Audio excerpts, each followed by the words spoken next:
Think about this. How does Tiger Woods become arguably the greatest of all time in golf when he only has about 30% of blackness in him? And that's all he needed, ladies and gentlemen. How does Lewis Hamilton become the greatest of all time in Formula One sport, ladies and gentlemen? Similar thing is in boxing and basketball. We are born with a unique combination of DNA for this purpose. But instead of African nations providing the needed platforms and facilities to develop what we have, they either kill your talent with the absence of the means to play the sport or suffocate it with the hardship on the continent until you abandon it and pursue what everybody else is doing.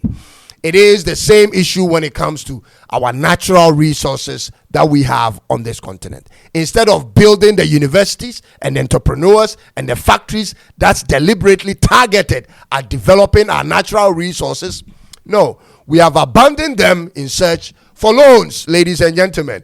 This is a common thing everywhere you go on this great continent. But I'm super glad that at least for the women's tennis, we are seeing some black faces, even though they are not representing any African countries. I'm happy for Mboko because her dream didn't die like many's.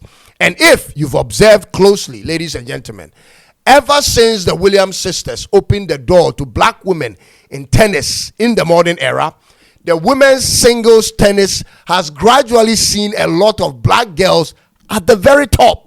We currently have Sloane Stephens, Naomi Osaka, Coco Gauff, Madison Keys, Taylor Townsend, Sakia Vikri, Asia Mohammed, Alicia Parks, Angela Haynes, Robin Anderson, and now Victoria Vanessa Mboko.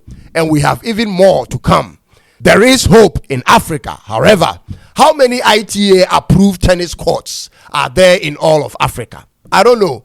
I couldn't find any information on it. Do you know the number, ladies and gentlemen? And I'm not referring to the training facilities in some universities, but a national stadium approved by the International Tennis Association for international games. How many of such are available in Africa? There is no WTA tour in Africa and no ATP tour in all of sub-Sahara Africa ever. Meanwhile, the global tennis industry, encompassing equipment, apparel, and professional tournament, is a multi-billion-dollar market.